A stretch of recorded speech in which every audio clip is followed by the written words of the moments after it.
The Secretary's joined us. I have so much I could tell you about Secretary Salazar, but you want to hear from him. But let me just tell you of the great friendship we have. When I think of the West, and I think of the way in which the West was settled, I'm reminded, Ken and I have shared this perspective of my Uncle Stuart, who some of you knew. And he wrote a book entitled The Forgotten Founders. And in that book, he laid out this thesis that the West was not settled by the gunfighters and the armies and the militias and the people who engaged in violence, but it was settled by people who were looking to pursue the American dream. And the West had been settled many hundreds of years before Europeans arrived by the Native Americans, and then before Northern Europeans arrived by Hispanic communities that had moved north.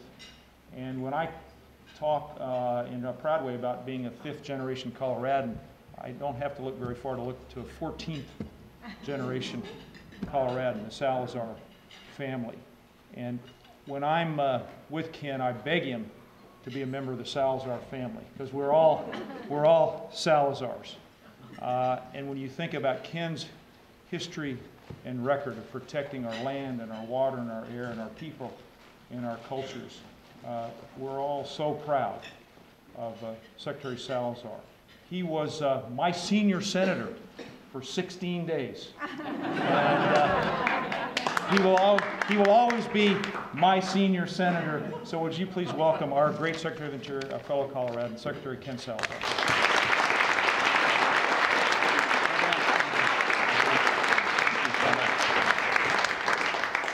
Thank you very much, Mark, for that kind introduction and for your great leadership. You know, I always, when I think about Mark, I think about him standing up there on top of Blanca Peak at 14,000 plus feet, calling me and telling me that he can see the ranch from the top of Blanca. And he says, nobody's working it, so who's taking care of the ranch? So I tell him, call John. But the work that Mark Udall does for this country and for the state of Colorado is something which we all very, very much treasure. And I think that today, one of the great things that we celebrate in someone like Mark is his ability to bring people together. And sometimes getting into positions where the Democratic leadership might not like the position that he's taking on budgetary issues or other kinds of things, but him charting the kind of course which is a good course for the nation and a good course for Colorado. And I can't think of anybody who has done more to conserve our natural resources in our world in a balanced way than the Udall family as a whole, and Mark certainly has been that way from day one. Let me also just say a quick word about the audience that is here. I know many of you. I know there are Democrats and I know there are Republicans, and that's good because you're here bringing together what is the best of Colorado. I was speaking to my good friend Bruce Spencer just a minute ago, and I was reflecting on a campaign long ago in 1994 when he was at the Pueblo State Fair there with a very good friend of ours, Paul Sandoval. And many of you watched Paul Sandoval go through his great battle with pancreatic cancer over the last year and a half and finally passed away about a month or so ago.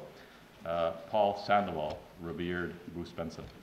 And I think that when you look at Bruce, yes, he's been a champion of the Republican Party, but he's also been a champion for Colorado, and he's been a champion for education. And that's what brought these two great leaders from different parties together with the relationship that Bruce and Paul had. And I remember often, probably at least once a month, Paul would want to have a conversation with me about Bruce and how Bruce was doing. So thank you all for keeping the spirit alive. Colorado is a very unique and wonderful place. People can do great things together because they work together. That we are different, frankly, than a lot of other places that are so polarized in America today. So let me, what I thought I would do today is make a quick comment about some of my work as secretary and focus in on a couple of areas that are important, I know, to all of you and important to Colorado, and then take some questions from you. I have to catch a plane here in a little bit, but we'll have some time to make sure we stay on track to do that. Let me first say that being Secretary of Interior is a wonderful job. It is, I think, the very best job in the cabinet. Some people have said, well, how about Attorney General, and how about other positions in the government, Homeland Security, Department of Commerce, et cetera. And I have always said I have no interest and had no interest in those positions. In fact, when there were conversations at one time about the possibility of that. And the reason that the Department of Interior is such a wonderful job is because I get to work with people from sea to shining sea and into the great places of Alaska and out into America's oceans on the great things that are so much a part of the heritage and the future of the United States of America. My good friend, Senator Danny Inouye, who along with Bob Dole is one of the most decorated heroes in all of American history, said to me when he and I were having a conversation about taking this job, he said, this is the most important job in the entire cabinet because you are, in Danny's words, the custodian of America's natural resources and the custodian of America's heritage, and there's no other place that has it. So how have I manifested that mission and the work that I have been doing and carrying out the agreement that President Obama and I had relative to the issues that I would work on? And let me speak to three of those issues which have been the North Stars that have guided my work at the Department of Interior. The first is energy. From my time in the Senate and before, I've always seen the energy security of the United States as being imperative and foundational to everything that will happen in terms of America and its future. And so the work that we have done there includes development of our oil and gas resources in places like the Gulf of Mexico, and notwithstanding an oil spill that was about 4 million barrels, that we have moved forward with the development of oil and gas resources in the oceans of America and the Gulf of Mexico, where even in a few days, on June the 20th, I will be having a lease sale where we will auction off some 38 million acres of the outer continental shelf in the Gulf of Mexico. And up in the north, even though it's controversial, we have tentative plans to move forward with the exploration of the Chukchi and the Beaufort Seas, which are in the Arctic Circle of Alaska. Now, it is controversial, but we believe that it's best that the United States have the best of information as we move forward and make the important energy and natural resources decisions of the United States of America with respect to oil and gas.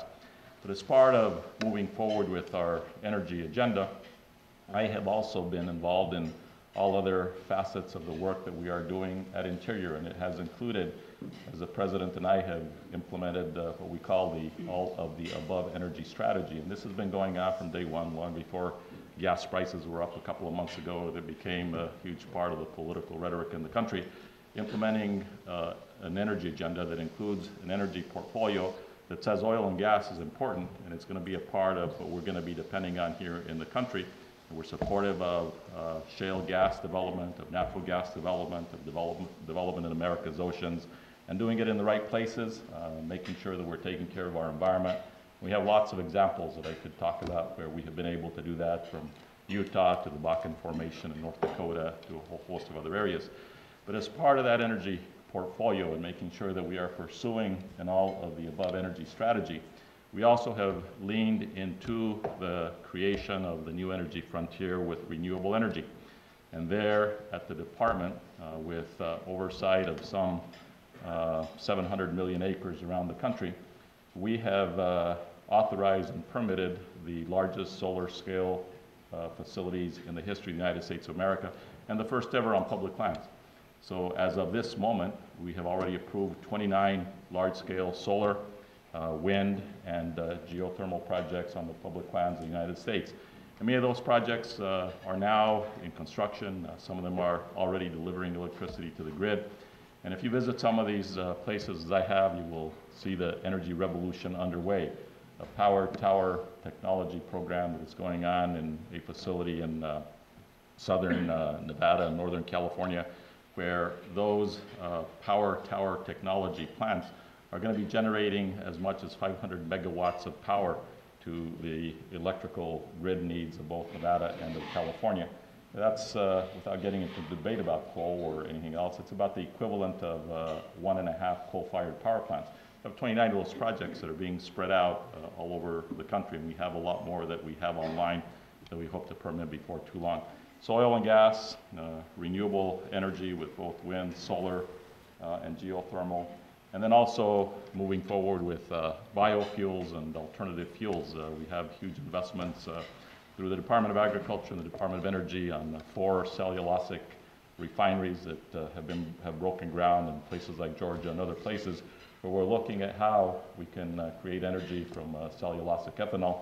So what we are doing with ethanol is just not dependent on corn and following essentially the limitations that we have put on there.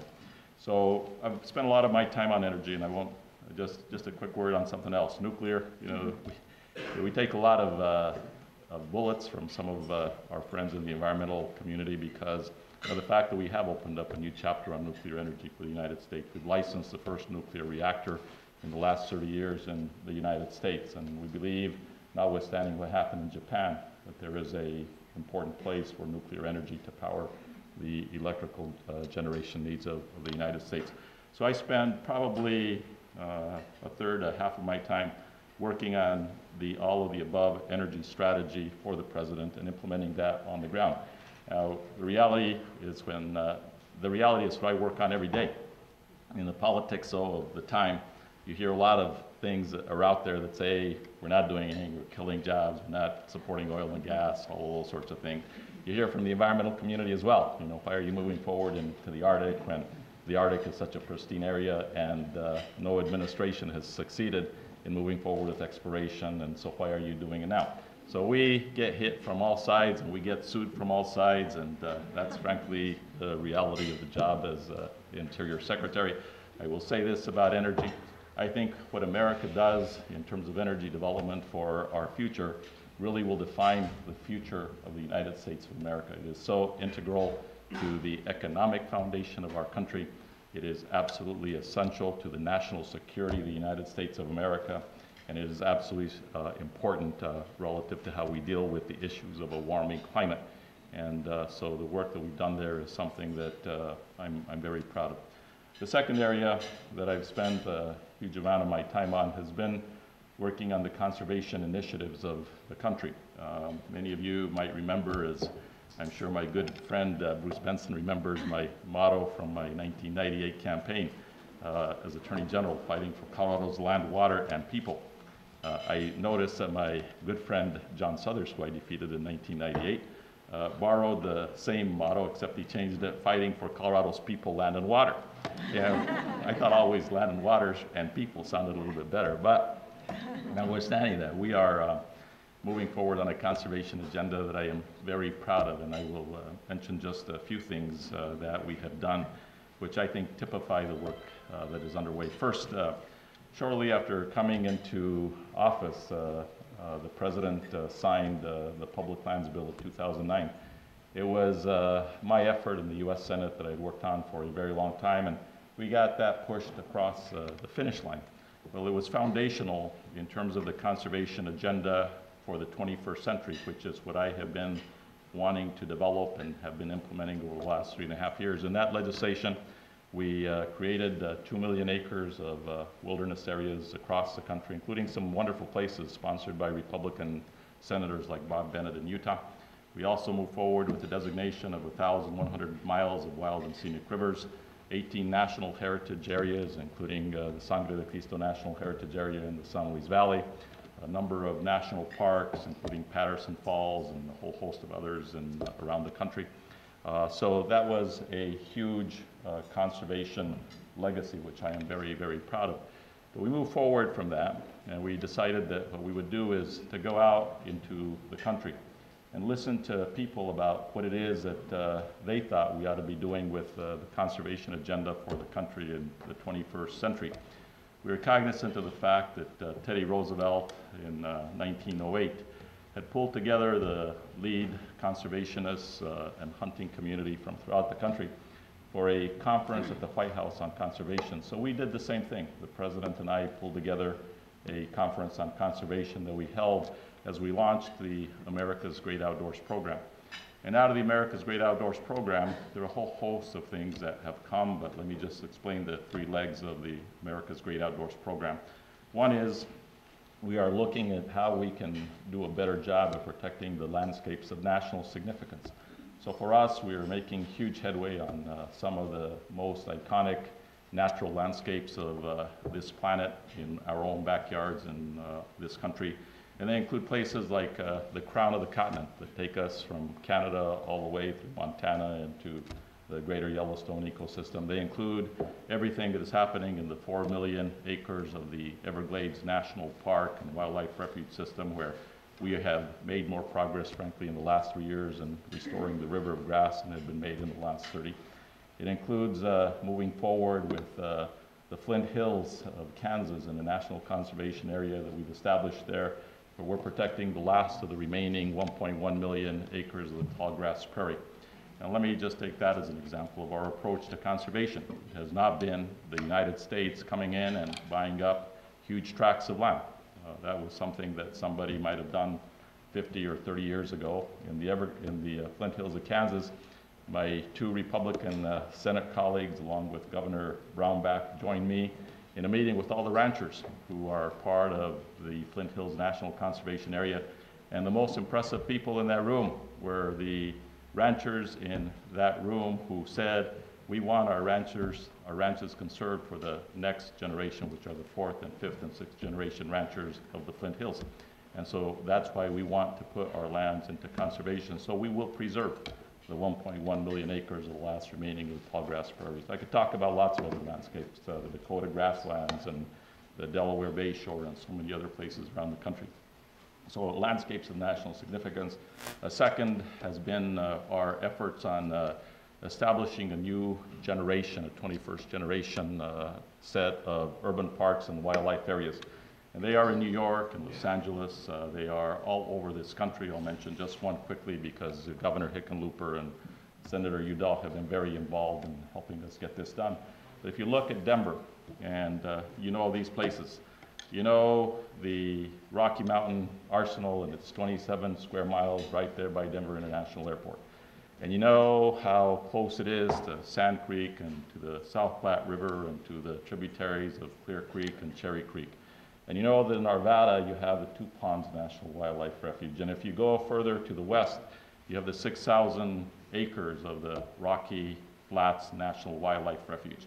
And if we do a ride and we're able to accomplish a few deals that we're working on with some of the communities, we will be able to hook up all of those refuges together through the entire greenway system of the Denver metropolitan area and ultimately connect it up to Rocky Mountain National Park, which is the 5th most visited national park in the United States of America. So think about what that does in two veins. One, what it does in terms of the economic injection to Colorado that comes from tourism and people who come to visit our great state because of the fact that we have such iconic landscapes for them to see. People will come, yes, to see Rocky Mountain National Park, but they'll come to see much more when we get this project completed, and I'm proud to report that it's significantly on its way. And there are lots of projects in that urban category all over the country. Let me then move to the last, and that's America's Rivers, working to move forward with the restoration of rivers, not in a regulatory approach, but an approach where we have local communities working with us to identify rivers as the important recreational and economic values that rivers bring to our communities. You have to look no further than what's happened in the South Platte River in Denver and the Central Platte Valley under the leadership of many mayors from Federico Pena to Wellington Webb to John Hickenlooper, now Mayor Hancock, and the people in Adams County and Jefferson County who have taken the leadership and the vision that Joe Shoemaker brought to that project back in the 1970s and have made it the economic and environmental renaissance of the Denver metropolitan area. When you look down in the Central Platte Valley, it wasn't so long ago, back 10 years ago, when you could still go down there and all you saw were row upon row of abandoned warehouses, polluted sites. And yet today, when you walk around the REI store and you go over Spear Boulevard and you look on either side of the South Platte River, you see an economic renaissance that has been born there in Denver. We're doing that all over the United States of America and every single one of the states that we are involved in. So that's essentially the America's Great Outdoors 21st Century Conservation agenda that I have been working on, and there's lots of other pieces to it. Finally, just a quick note on something else which is very important to me and to this president, and that is a new beginning with Indian country. I oversee the trust relationship and the legal relationship between the United States of America and the Indian tribes of this country and Alaska Natives. 566 Indian tribes now around the country that are federally recognized. And we have moved mountains to create new opportunities and to develop a whole new relationship. We could write books about some of the work we've done. I'll mention one because I just did the groundbreaking with Senator Udall, New Mexico, and Senator Bingaman, New Mexico on Saturday in Gallup, New Mexico. But we had broken ground on the Navajo water supply pipeline, which for the first time in history brings promise to something that people have thought about, dreamt about, and thought would never happen, and that's bringing a water supply to the Indian population within the Navajo reservation and to the city of Gallup. We were able to do that through legislation in 2009, through a compact that we signed in 2010, and then finally through the completion of the environmental analysis so that we were able to break ground on that on Saturday. You think about these children who are poor, who have really not much of a future in front of them, and many of them who live in these communities within the Navajo reservation and the so-called chapter homes and the surrounding communities, having to haul their water sometimes from 60 miles away in buckets just to be able to have any kind of water supply within their homes. We have cracked that nut. And we've done the same thing in the Crow Reservation and in Montana and a whole host of other places. So I spend a good deal of my time working to make sure that we're upholding our trust responsibilities to the nation's Native Americans. Finally, and just in conclusion, Mark, we, I think in Colorado are a great state, and I will never forget the fact that I have been so blessed in my own life to have the people of Colorado who have been with me. Sometimes when I'm back at the ranch with my mom, who turned 90 on April the 23rd, I remind myself of just how far it is that this American dream and this American nation have given me the kind of possibility to do the things I get to do. Because for her, when at the age of 19, she took that train from a town that had no name in northern New Mexico to come here during World War II to work in what then became the War Department. She had no idea that someday all of her 8 children would become first-generation graduates. And when she got that call from the priest in Cuba, New Mexico, to tell her that her brother, 2 years older, had been killed in the war in Europe, just a few miles from her Danny Inouye and Bob Dole were also wounded in that war. She had no idea of what legacy she was creating in her own way for the America and for her own children. And my father, as a staff sergeant in the Army who went back into Pearl Harbor to pick up the pieces after the bombing of Pearl Harbor, and who, when he died in 2001, had us bury him in his uniform of World War II. He also was just a hard worker. He had good values. He knew that education was the keystone to everything that could happen to his children. And so my father and my mother were able to see things that we could not see and that the world could not see, that somehow in these United States of America, no matter who you are, no matter where you're from, anything is possible. So I am proud of them, but I am proud of the people of the great state of Colorado who gave me their confidence to be your Attorney General, and who gave me your confidence to be your United States Senator, and who now, because of that confidence that you repose in me, I have the great and very unique privilege of being your Secretary of Interior. Thank you very much.